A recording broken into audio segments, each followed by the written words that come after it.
আসসালামু আলাইকুম এভরিওয়ান। আজকে আমরা ওটা স্যামসাং কত মডেল ছিল এটা? A03। A03। হ্যাঁ। আজকে আমরা A03, এটা স্যামসাং A03, এটা আমরা রিভলভ করব। আজকে আমরা যে সিপিইউটা দেখতেছি এটা হচ্ছে হইলে আহ, একটা নর্মাল একটা সিপিইউ। এই সিপিইউটা মিডিয়াটেকও না, আপনার কলকাম সিপিইউ না। সিপিইউটার নাম হচ্ছে ইউনিসিকো ইউনিসিকো NSC ইউনিসিকো এই সিপিইউটা। আসলে এটার ভিতরেও যে সমস্যা আসে, এটার ভিতরে যে টাচের যে প্রবলেমটা, এটাও এই সিপিইউ থেকেই আসে। এটা আমরা এখন রিভলভ করব। এটার এই যে আমরা খুলে নিছি অলরেডি, কিন্তু আমরা প্যাকেট খোলার পরে তারপর আমরা এটা দেখাচ্ছি। কিন্তু প্রথমে আমরা এটা হেডসিন পেপার দিয়ে আমরা এটা আটকে নিলাম, যাতে কোনো প্রকারে সমস্যা না হয়। কিন্তু এটা আটকে নেওয়ার পরে আমরা চিন্তা করলাম যে একটা ভিডিও করা যাক, সেজন্য আমরা দেখানোর জন্য ট্রাই করতেছি। তাহলে চলুন আমরা মাইক্রোস্কোপে দেখি এবং কাজটা কিভাবে ফুল ক্লিয়ার করা যায়, তারপর আমরা কাজটা কাজ করাই দেখাবো যে এটা আসলে এই সিপিইউ থেকে সমস্যা কিনা। তাহলে আমরা চলে আসলাম আমাদের মাইক্রোস্কোপ ক্যামেরায়। আমরা এখন দেখব যে আসলে আমাদের সিপিইউটা কিভাবে রিভলভ করা যায়। তবে পাশাপাশি আমি এই যে আমাদের সিপিইউর পাশে যে আমি হেডসিন কেটে নিছি, কেননা এখান থেকে আমি আর নাইফ দিয়ে আইসিটা তোলার জন্য ট্রাই করব। আর পাশে যে ইউবিআই যে গ্লুগুলো থাকে সেগুলোকে আমি ধীরে ধীরে রিমুভ করে নিব। আর রিমুভ করার সময় আমরা সবসময় খেয়াল করব যে আমাদের পাশে যে কম্পোনেন্টগুলো থাকে সেগুলোকে আমরা খুব কেয়ারফুলি, মানে আমরা যে ব্ল্যাক পেস্ট যেটা সেটাকে রিমুভ করে নিব, যাতে আমাদের আইসিটা তুলতে খুব সহজেই আমরা তুলতে পারি। তাহলে আমরা এখানে দেখতেছি যে একটা যে সিপিইউটা ইউজ করছে ইউনিসিকের একটা সিপিইউ। এটা একটা স্যামসাংয়ের মোবাইল যেগুলো এগুলো ইউজ করা হয়, এবং অন্যান্য কোম্পানি যেমন রিয়েলমির যে কোম্পানিগুলো সেগুলো কিন্তু এরকমের দেখতেছি আমরা এই ধরনের সিপিইউ ইউজ করে। তবে আমরা এর আগে যে A03s M02s এই ধরনের যে মোবাইলগুলোর যে প্রবলেম পাইছি, সেই সেম ক্যাটাগরিতে আমরা এখানেও এই সিপিইউগুলো দেখতেছি যে অনেক সময় টাচে আমাদের সমস্যা আসে। তবে আমরা টাচের সমস্যা ফাইন্ড আউট করার আগে আমরা স্কিমেটিকের সিস্টেমে আমরা দেখে নিব যে আমাদের টাচের যে অপশনগুলো এবং ডিসপ্লের যে লাইনগুলো সেগুলো আমাদের ঠিকমতো ঠিকঠাক আছে কিনা সেগুলো দেখে নিব, এবং আমাদের ভ্যালুগুলো চেক করে নিব। তারপরে আমরা সিপিইউ তুলব। এখন যে আমি সিপিইউটা তুলতেছি, সিপিইউটা তোলার জন্য আমি যে টেম্পারেচার দিছি, এবং এখানে 340 এবং এয়ারটা ইউজ করছি 2-তে। আর এটা হচ্ছে কুইক 857 DW+। এটা দিয়ে কাজ করতে খুবই ভালো লাগে। আর এটা দিয়ে আমি যতগুলোই কাজ করছি না কেন মোটামুটি ভালোই কাজ হয়। আর এটা দিয়ে সিপিইউ তুলতেও আমার কাছে ভালো লাগে। এর আগে আমি অন্য একটা কুইকের ব্র্যান্ডের একটা হট ইয়ার গান ইউজ করছি। এটা হচ্ছে 861 DW+। তো ওটা দিয়েও কাজ করতে ভালোই লাগে। দেখতে দেখতে আমি দেখতেছি আমার সিপিইউটা অলরেডি তোলা শেষ।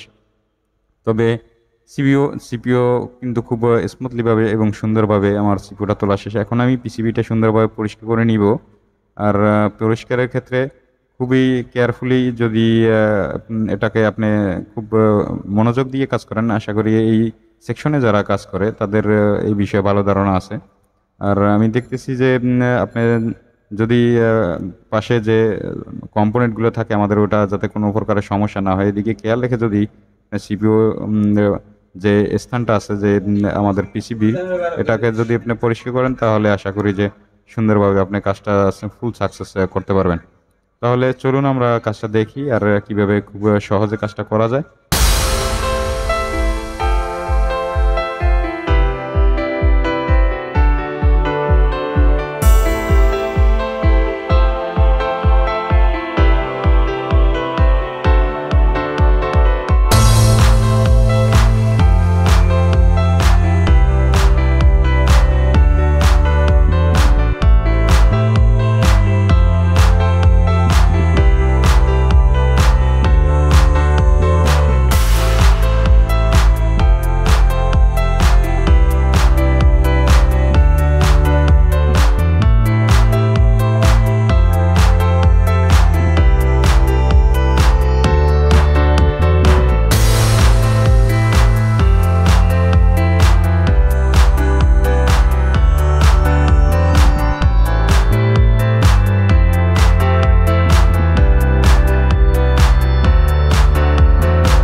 এখন আমাদের অলরেডি সিপিওর যে পিসিবির যে জায়গাটা ছিল আমরা অলরেডি পিসিবিটা পরিষ্কার করে নিলাম।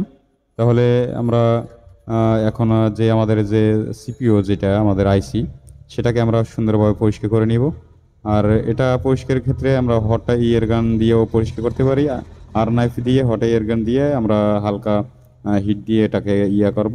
এটা পরিষ্কারের জন্য আমি যে হট এয়ার গানে যে হিট যেটা আমি টেম্পারেচার ইউজ করতেছি এটা হচ্ছে আপনার 250 এবং এয়ারটা ওদেরই আছে, এটা হচ্ছে আপনার টুতেই আছে।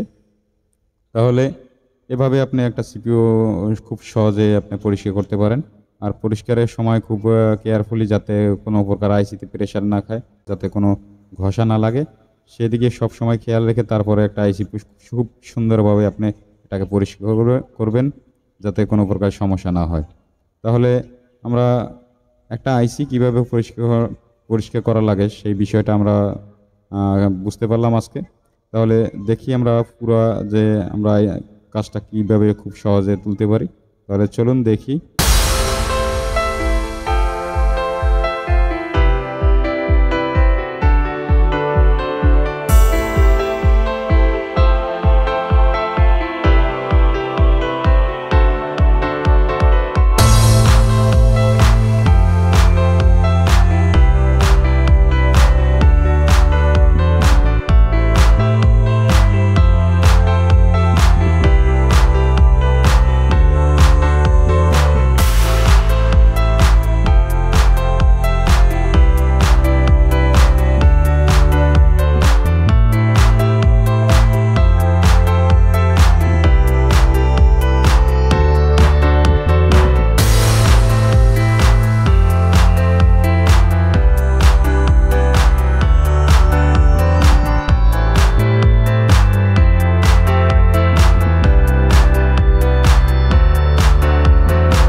বন্ধুরা এতক্ষণ আমরা এটা সিপিইউ রিভলভ করলাম। এই যে দেখে না একবারে সেম মাদারবোর্ড।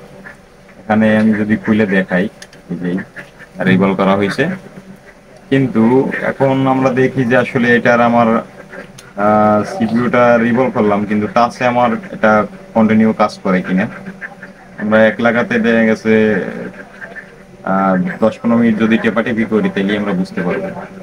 তবে এটা ভিতরে এইরকম হয় যে অনেক সময় টাচে একবারে কাজ করবে না, আবার এটার ভিতরে আবার দেখা গেছে আপনার কাজ করবে আবার থেমে থেমে কাজ করবে না। এই সমস্যাটা এই মোবাইলটার ভিতরে হয়। এটা হচ্ছে হইলে A03 আর A03s, A03 কোর, এইগুলোর সিস্টেমটা একটু আবার আলাদা। এগুলো মিডিয়াটেকের দেওয়া আছে, কোনোটা কলকাম সিপিইউ দেওয়া আছে, ঠিক আছে। কিন্তু এটার ভিতরে ইউনিসকের একটা আইসি দেওয়া আছে। এই ইউনিসকের যে আইসিটা, এটা একটা, আমি মনে করি যে এটা বেশি একটা সুবিধার আইসি না, ঠিক আছে। এখানে আমরা দেখতেছি ভালোই কাজ করে। ইমার্জেন্সি কলে দেখতেছি, দেখেন না। আর দেখাইতেছি এখানে আবার আমাদের পাওয়ার বাটনটা ঠিক মতো লাগে নাই তো। ইমার্জেন্সি কলে গেলাম, এই স্টার হ্যাশ এই যে সবগুলো কাজ করে, ঠিক আছে। আমি মনে করি যে এই ধরনের এই স্যামসাং এর যে মোবাইল যেগুলোই আছে না কেন, স্পিড র্যাম হোক যেগুলোই হোক না কেন, এগুলো বেশিরভাগই সিপিইউ থেকেই সমস্যা আসে।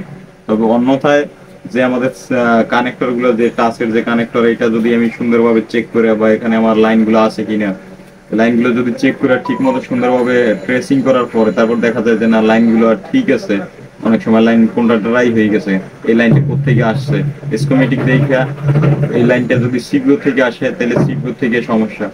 যদি অন্য কোথাও কোনো জায়গায় ভোল্টেজ ম্যাচিং হয়ে থাকে তাহলে এটা স্টেপ বাই স্টেপ কাজ করলে আমি মনে করি ইজিলি। এই কাজ এতটা মানে কঠিন না যে এটা খুব কঠিন, এত ভয় পাওয়ার কোনো কারণ নাই। যে কোনো কাজ খুব সহজভাবে মনে করলে সহজভাবে কাজ করা যায়, ঠিক আছে। তাহলে খোদা হাফেজ, ভালো থাকবেন সবাই, আর দেখা হবে অন্য একটা ভিডিওতে।